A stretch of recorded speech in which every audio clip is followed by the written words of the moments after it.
Assalamualaikum warahmatullahi ta'ala wabarakatuh. Warahmatullahi wabarakatuh. Alhamdulillah. Alhamdulillah rabbil alamin. Wal aqibatu lil muttaqin. Wala udwana illa ala zalimin. Wassalatu wassalamu ala ashrafil anbiya wal mursalin. Sayyidina wa maulana Muhammadin khatamin nabiyyin. Wa ala alihi wa ashabihi ajma'in. Wala hawla wala quwata illa billahil aliyyil azim. Allahumma rabbana shrah lana sudurana wa yassir lana umurana umurad dunya wal akhirah.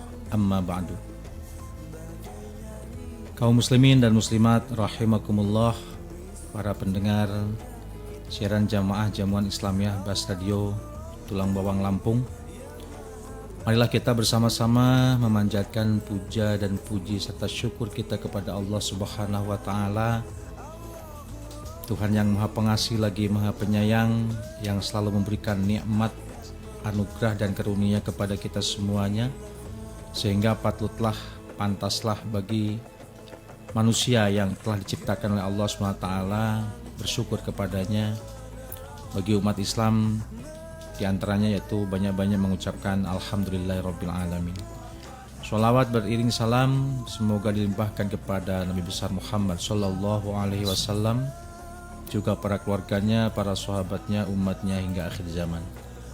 Kaum muslimin dan muslimat dimanapun Anda berada, saya pernah baca dalam sebuah kitab yaitu Qissatul Mi'raj karya Imam Ad-Dardir. Di sana ada keterangan yang mengatakan bahwasanya Rasulullah SAW pernah melihat sekelompok kaum, sekelompok orang yang bercocok tanam pada hari itu dan menuai atau panen di pada hari itu juga. Nah, kemudian beliau bertanya kepada malaikat Jibril, "Ya Jibril, man haula'i?"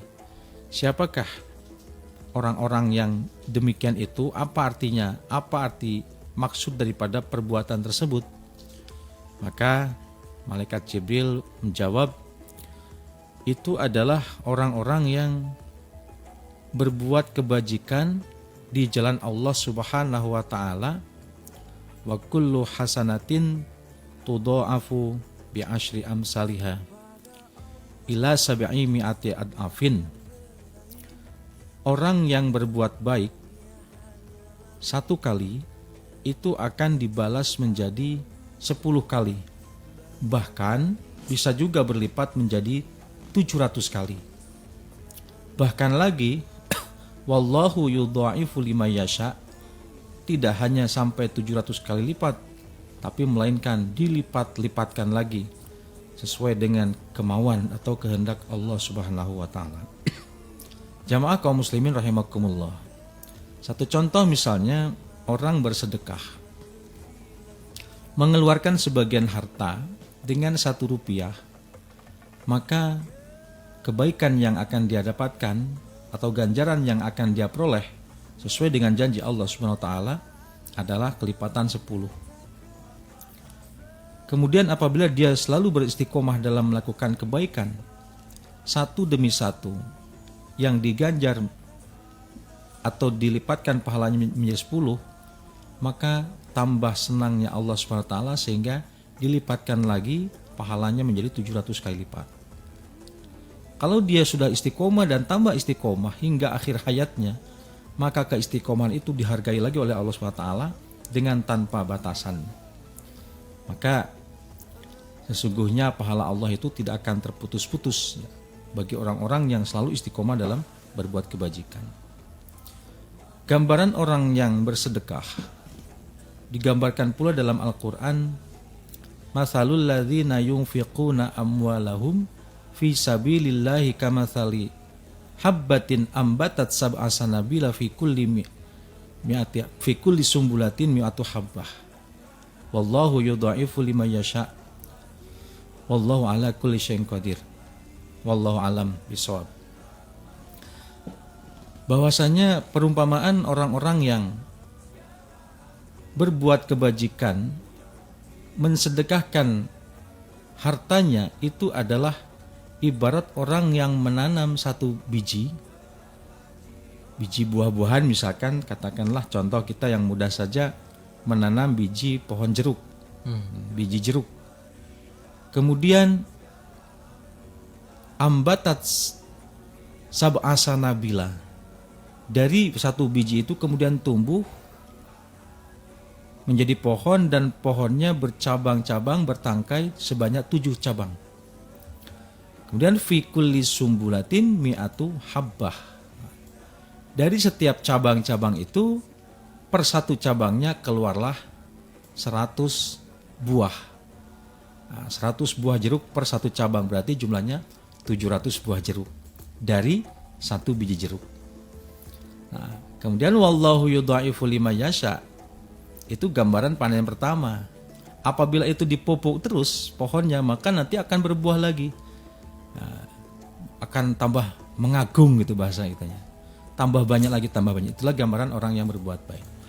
Nah, itu kabar baik. Ya, kabar baik yang disampaikan oleh Rasulullah SAW dari sepulangnya Isra dan Mi'raj tersebut, yaitu siapa orang yang mau berbuat baik, apapun saja kebaikannya itu, tidak hanya bersedekah, maka akan mendapatkan pahala yang berlipat-lipat ganda. Maka kaum muslimin jangan bosan-bosan dengan perbuatan baik, ya. Jangan merasa itu bahwa itu adalah perbuatan kecil yang sangat sepele, jangan. Karena sesungguhnya hal yang sepele pun tetap akan ada nilainya. Siapa tahu hal yang sepele itulah yang diterima oleh Allah SWT. Salah satu gambaran lagi dikisahkan bahwa telah dimimpikan oleh orang-orang kampung atas wafatnya Imam Al-Ghazali. Imam Al-Ghazali itu terkenal orang yang rajin beribadah. Siang hari dia berpuasa sambil mengarang kitab. Malam harinya pun tak lupa untuk melakukan qiyamul lail. Digunakan waktu tidur hanya sebentar saja. Betapa banyak ibadah yang dia lakukan dan kebaikan serta manfaat untuk orang banyak dari hasil menyusun kitab-kitabnya itu. Nah, kemudian dimimpikanlah bahwa beliau ini ternyata mendapatkan kenikmatan di dalam alam barzakh. Sehingga ditanyalah oleh orang-orang kampung itu dalam mimpinya, "Ya Syekh, wahai Kiai, ini sebenarnya apa yang menjadikan engkau mendapatkan rahmat Allah semacam ini? Begitu nikmatnya, begitu enaknya kehidupan engkau di alam itu." Yang namanya mimpi itu kan antara jelas dan tidak jelas ya. Yang jelas melihat orang senang gitu loh. Nah, kemudian beliau menjawab, sebenarnya aku ini hanya mendapatkan ridhonya Allah SWT. Pada suatu hari aku sedang menulis, kemudian pada tinta di botolku itu dihinggapi lalat. Ketika dihinggapi lalat, aku tidak melanjutkan untuk mengambil tinta tersebut untuk menulis. Saya biarkan lalat itu kenyang dulu, kemudian dia terbang dengan sendiri. Setelah dia merasa puas lalu dia terbang, maka saya pun melanjutkan untuk mengarang kitab dengan menggunakan tinta tersebut untuk menulis. Ternyata itu. Nah, jadi kaum muslimin, sekecil apapun, seremeh apapun, apabila kita memang niatnya adalah mengagungkan, memuliakan, ya, menghargai ciptaan Allah SWT, walaupun itu hewan kecil, maka itu sangat banyak manfaatnya dan akan dicatat sebagai amal soleh. Nah, apalagi kalau dari ibadah-ibadah lain yang itu memang ada anjurannya.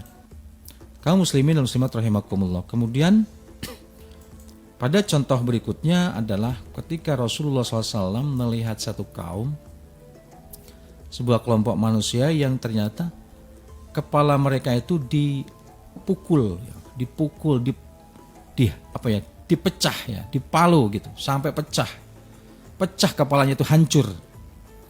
Nah, kemudian setiap kepalanya itu hancur, kemudian adat kama kanat, kembali lagi, pulih lagi sebagaimana kepala pada utuhnya, pada sebelumnya itu utuh kembali. Setelah itu kemudian dipukul lagi, begitu dan begitu sampai kesakitan. Sampai orang itu tak ada waktu jeda untuk menikmati kepala yang pulih karena baru aja sembuh sudah dipukul lagi. Nah, man haula ya Jibril, siapakah orang itu wahai malaikat Jibril? haula'i yatasaqaluna fis shalah. Itu adalah gambaran umatmu yang dia merasa berat untuk melakukan sholat. Kayaknya males gitu mau sholat itu. Berat rasanya. Sehingga dia meninggalkan sholat. Nah ini gambaran ya. Gambaran itu artinya ya balasan ya. Balasan yang pernah diperlihatkan oleh Allah SWT kepada Rasulullah akan seperti itu umatnya yang meninggalkan ibadah atau perintah dari Allah Subhanahu wa taala. Jamaah rahimakumullah. Nah, kemudian beliau melihat lagi ada sekelompok manusia yang berenang-renang ya, di dalam kolam ya, sebuah kolam atau tempat berenang lah. Tapi bukan dari air jernih, isinya yaitu darah.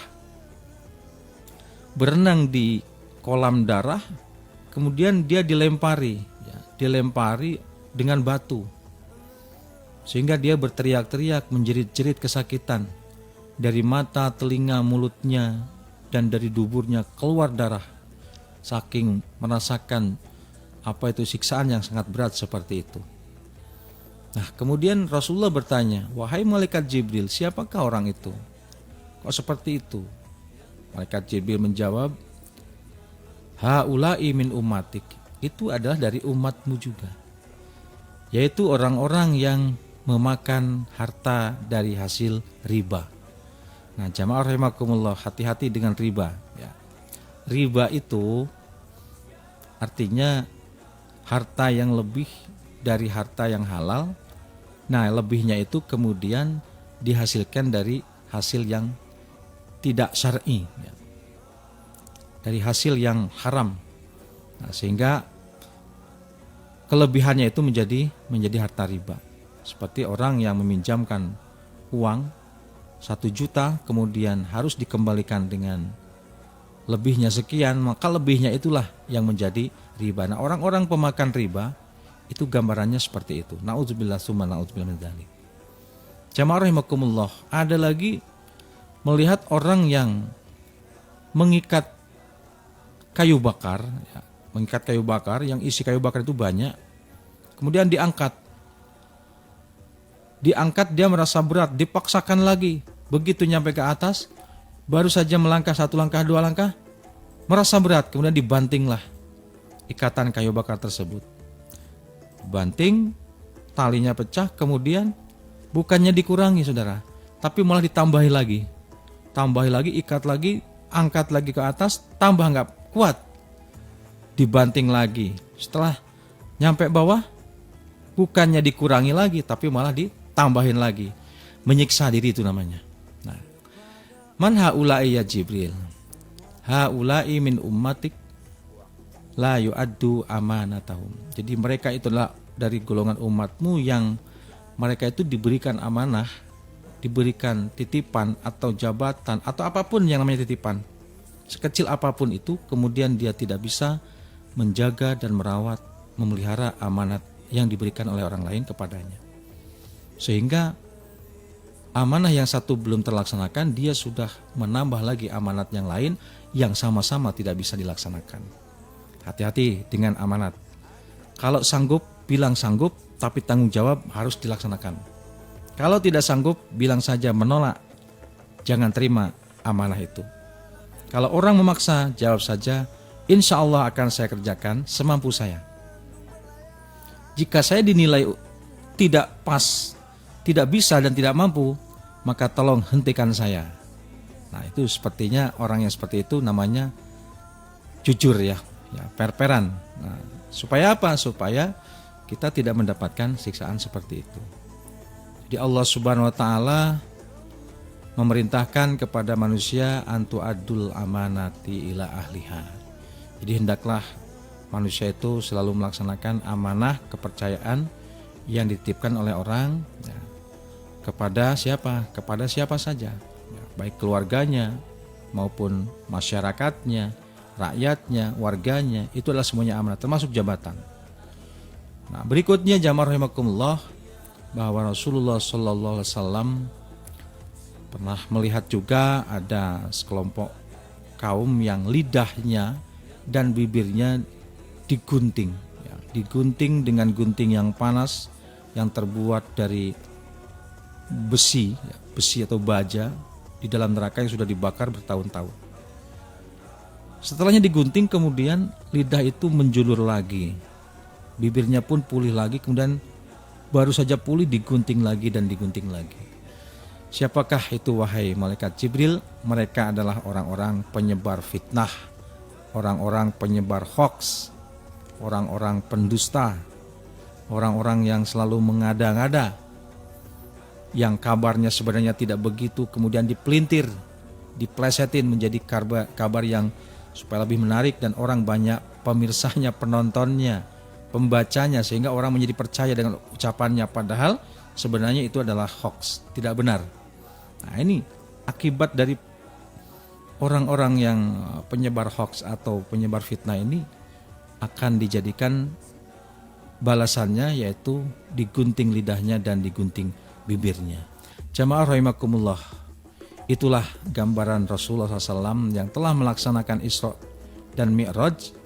Artinya bahwasanya kisah ini tertuang juga dalam hadis yang diriwayatkan oleh Imam Al-Bukhari dan Imam Muslim yang sangat panjang sekali mengisahkan tentang perjalanan Isra, dan ini adalah merupakan hadis yang sahih. Jadi artinya ketika para mubalik menyampaikan hal ini, itu adalah benar-benar diambil dari hadis, bukan hanya karangan cerita buku semata, tapi ini wajib diimani karena sungguhnya dalil Isra itu ada dalam Al-Quran dan kemudian dalil Mi'raj juga ada dalam Al-Quran. Ketika subhanalladzi asra bi 'abdihi lailam minal masjidil harami ilal masjidil aqsal ayah, itu menerangkan tentang Isra. Ketika Allah berfirman walaqad ra'ahu nazlatan ukhra inda sidratil muntaha, berarti ini menandakan bahwa dalil ini adalah merupakan dalil tentang peristiwa Mi'raj. Dari sekembalinya dari Isra dan Mi'raj, maka Allah SWT memerintahkan kepada Rasulullah SAW untuk menyampaikan kepada umatnya agar beliau beserta umatnya melaksanakan kewajiban sholat 5 waktu, yang mana setiap satu waktu diganjar 10. Apabila melaksanakan 5 waktu sama dengan melaksanakan sholat 50 waktu. Demikian kajian kita pembukaan pada sore hari ini, mudah-mudahan bermanfaat untuk kita semuanya, khususnya saya, keluarga, dan juga Anda sekalian. Saya kembalikan kepada pemandu acara, monggo.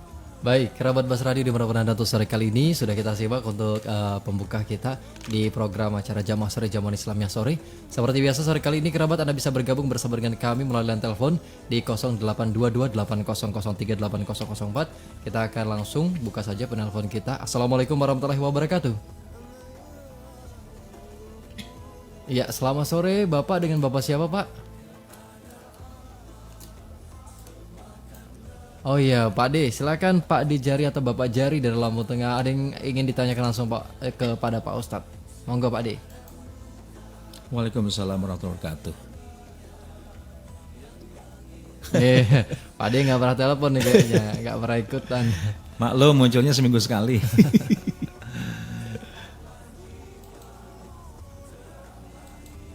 Oh, seperti itu. Baik Pak D, apa yang mau ditanyakan Pak D ke Pak Ustadznya, monggo langsung Pak D.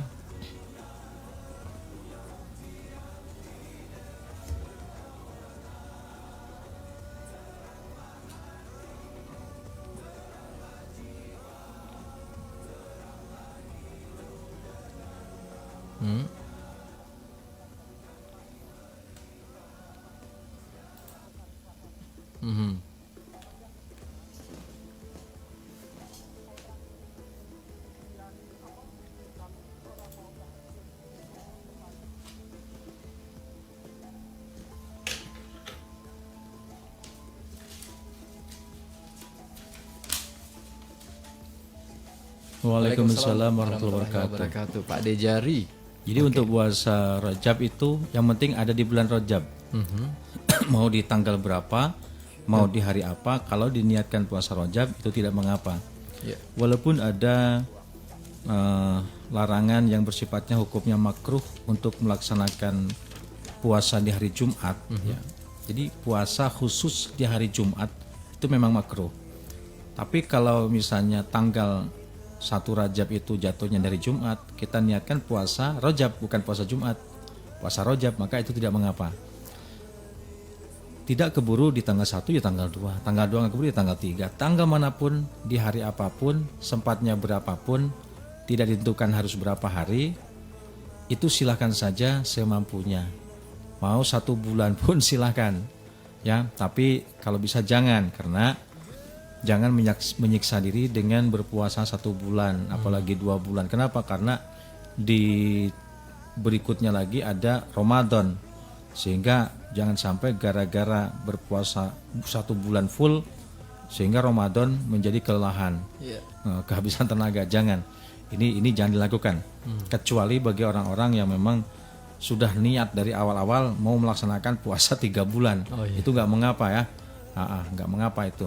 Rajab full, Ruwah full, Sa'ban full, Ramadan full, itu juga nggak apa-apa, boleh.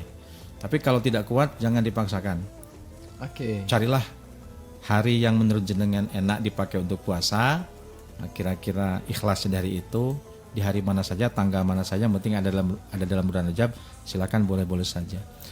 Kemudian yang kedua tadi, kalau membangunkan orang sholat tahajud itu termasuk riya? Tergantung ya. Kalau membangunkan keluarga, ini memang dicontohkan oleh Rasulullah SAW. Jadi Siti Aisyah itu istri beliau suka dibangunkan, atau Siti Aisyah yang membangunkan beliau.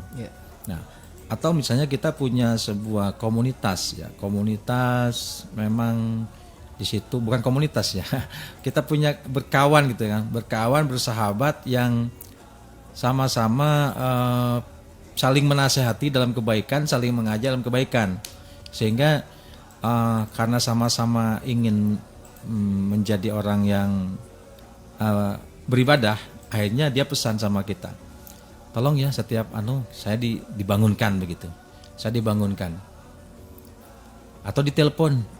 Itu berarti kan ada pesanan. Nah, itu ketika kita membangunkan dia nggak riya, karena sama-sama sama-sama saling menasihati, saling mengingatkan gitu. Tapi ketika kita bangun sholat tahajud, nah, kemudian di saat orang-orang lain sedang tidur, kita telepon. Saya telepon tetangga kita atau siapalah, mentang-mentang di situ ada nomor-nomor kontaknya, ditelepon. Nah, ini ada 2 kemungkinan orang itu. 1, kemungkinan dia pas ngepasi orang yang memang sudah terbiasa tahajud, dia akan mengucapkan terima kasih. Tapi di saat dia orang itu capek, kelelahan, tidurnya pengen ya karena membuang capeknya tadi, kemudian ditelepon merasa terganggu, ya ini jangan dilakukan, apalagi tidak dipesani. Bisa jadi dia marah. Nah, kalau dia marah bisa jadi dia ngomong apa? Ya satu mengganggu yang jelas ya. Yang kedua, apa mau ibadah gini aja ada dibangunin orang ya, kalau mau pesan dari siang tadi kenapa harus mendadak begini? Jadi janganlah mendadak seperti itu. Tapi kalau misalnya jamaah rahimakumullah, nggak apa-apa sih ya, kita ngirim pesan lewat grup ya, tapi bahasanya jangan ayo bangun tahajud, ayo. Kalau ayo artinya kan seolah-olah dia yang ngajak itu sholat juga gitu. Tapi cukuplah dengan mengirim bahasa dakwah ya, bahasa dakwah. Barang siapa yang melaksanakan ini, maka Allah SWT sesuai dengan hadis ini atau ayat ini. Saya kira itu asumsinya bukan kepada dia mengajak, tapi ada orang membaca melaksanakannya silakan, enggak ya silakan. Padahal dia sendiri melaksanakan itu tidak terjadi riya seperti itu. Itu namanya dakwah. Demikian ya. Oke, Pak Dejari sudah dijawab pertanyaan sore kali ini. Kecuali kalau seumpamanya habis salat tahajud tiba-tiba update status alhamdulillah habis tahajud. Ria ya Pak ya. Itu insya Allah ria. Oke, kita akan ke penelpon kita berikutnya yang sudah bergabung bersama dengan program Jamaah Sore, Jamuan Islamiyah Sore. Assalamualaikum warahmatullahi wabarakatuh. Iya, dengan Bapak siapa Pak? Pak Derusdi, dari mana Pak Derusdi? Indra Loka, monggo. Silakan Pak Derusdi, apa yang mau dipertanyakan sore kali Pak De? Selamat sore.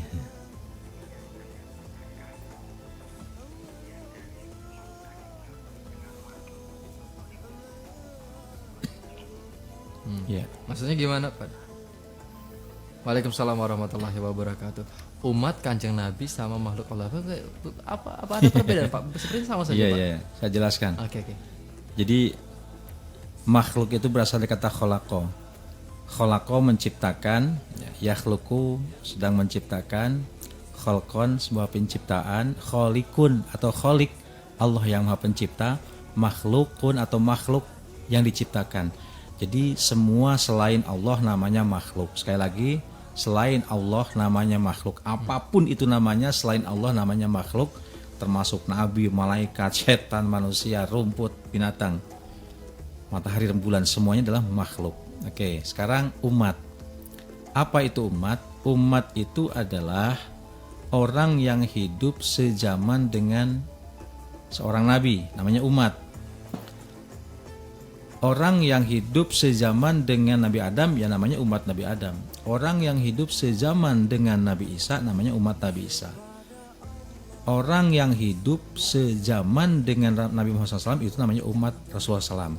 Nah, kemudian dalam umatnya nabi-nabi terdahulu ini terbatas dengan